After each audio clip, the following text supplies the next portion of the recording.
I'm Yolanda.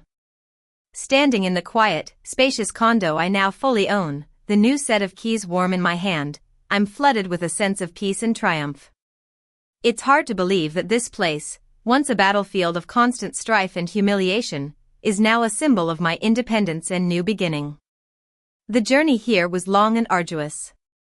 It all started when my husband, Ethan, invited his parents, Margaret and Victor, to stay with us in our 2-bedroom apartment in Seattle. Ethan worked as an accountant in a local firm, a decent job but with a relatively modest income. I, on the other hand, was a successful web designer. I spent long hours at my computer, managing projects for clients all over the country. My work was not only my passion but also a lucrative source of income, earning me nearly 4 times what Ethan made. Margaret and Victor were from a small town, where traditional gender roles were deeply ingrained. Margaret was a sharp-tongued woman, always quick to find fault. She believed that a woman's place was in the kitchen, cooking and cleaning, and she couldn't understand my career. Victor was a man of few words, but his disapproving looks and grunts spoke volumes. For the first few days, I tried to be the perfect hostess. I cooked meals, kept the house clean, and tried to make them feel welcome. But as the days turned into weeks, their presence became a heavy burden. Margaret would wake me up at 7 o'clock in the morning, just like Helen did to Rachel in that old story. She'd stand over my bed, her voice like a whip, 7 o'clock and you're still asleep. Get up and make breakfast.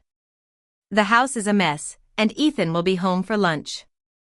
I'd worked until 3 a.m. The previous night, finalizing a big project. But to Margaret, my hard work meant nothing. She saw me as lazy, unworthy, a wife who didn't fulfill her duties. Victor, too, was never satisfied with my cooking.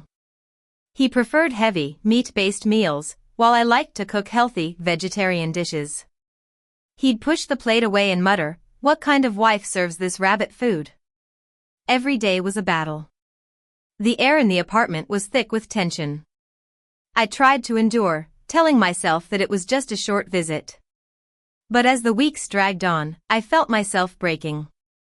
One morning, after another round of Margaret's accusations and Victor's grumbling, something inside me snapped.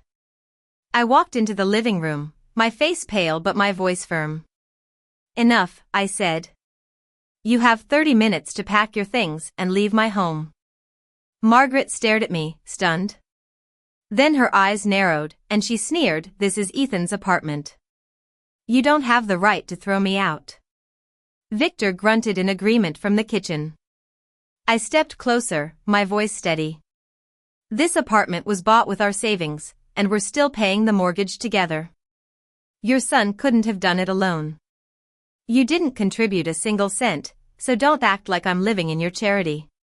Margaret's face turned red with anger. "All you think about is money. You're ungrateful and selfish." I cut her off. "I think about fairness.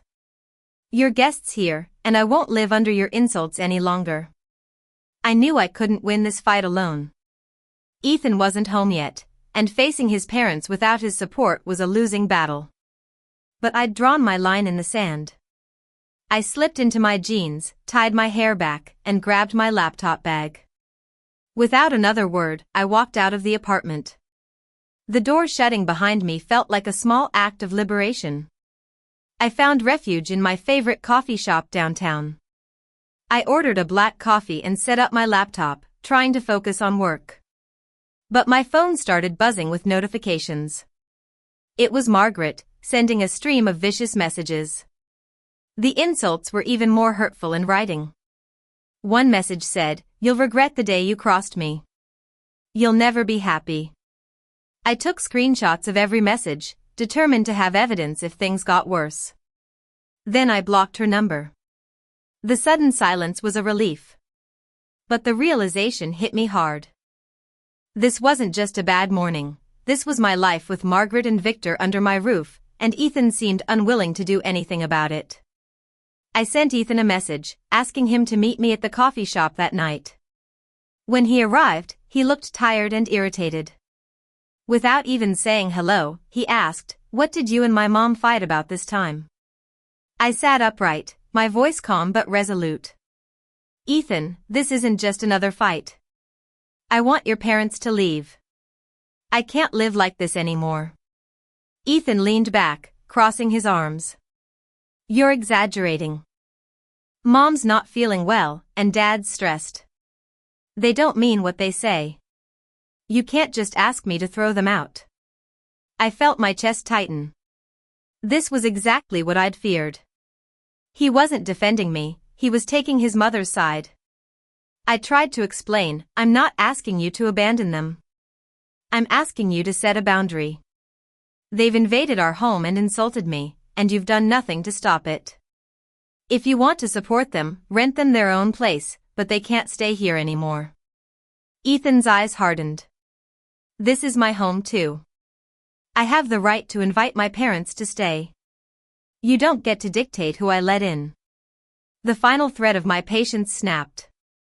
If they don't leave, I will. And if I leave, I won't be coming back.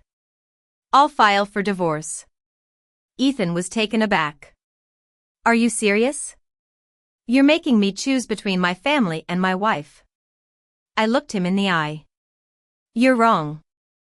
I'm asking you to respect me enough to not force me into a hostile environment. If you can't do that, what's left of our marriage? I could see in his silence that he wasn't really considering my words. He was trying to find a way to make me back down. I stood up, slipping my bag over my shoulder. Think about what I said. Either they leave or I do. And if I go, it's for good. I left him sitting there, and for the first time in a long time, I felt in control. The divorce process was relatively quick, but the issue of the apartment was a long drawn-out battle. The court ruled that since the apartment was bought during our marriage with joint savings and a shared mortgage, it was marital property, to be split evenly. I moved into a small studio apartment, while Ethan stayed in the larger one. At first, Ethan paid his share of the mortgage, but as time went on, he started to fall behind. Bills piled up, and the bank sent overdue notices. I kept up with my half, but I knew that his failure to pay could drag me down too. I reminded him several times, but my warnings fell on deaf ears. Finally, the bank initiated foreclosure proceedings. I acted quickly. I gathered all the evidence of my consistent payments, my income records, and the screenshots of Margaret's abusive messages. I met with the bank's representatives and offered to pay the outstanding balance and restructure the mortgage under my name alone, in exchange for full ownership. The bank accepted my offer. Ethan was furious when he found out. He accused me of trickery and filed a lawsuit, but the court dismissed his claim. Margaret and Victor were also vocal, shouting and complaining, but they had no legal standing. Now, standing in this condo, I look around and remember all the pain and suffering. But those memories no longer hold power over me. I've reclaimed my independence, my peace, and my future. After the dust settled, I focused on my work. My career flourished, and I built a solid financial cushion. I also started to heal emotionally. I went for long walks in the park, spent afternoons in cafes, and rediscovered my hobbies. Then, I met Ryan. We crossed paths at a tech conference. He was a software engineer, confident and kind. Our first conversation was about work and our favorite hiking spots. There was something in his eyes, a steadiness that I'd been searching for. We started meeting for coffee, then dinners. Ryan was always respectful of my boundaries. When I told him about my past, he listened without judgment. He admired my independence and encouraged me to be myself. As our relationship deepened, Ryan suggested that we move in together. At first, I hesitated. This condo was a place of so much pain and heartache.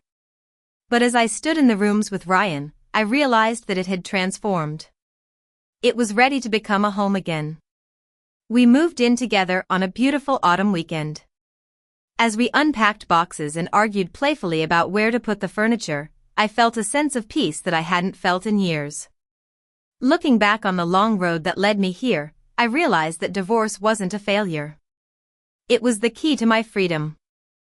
With Ryan by my side, I can see a future filled with love, respect, and happiness.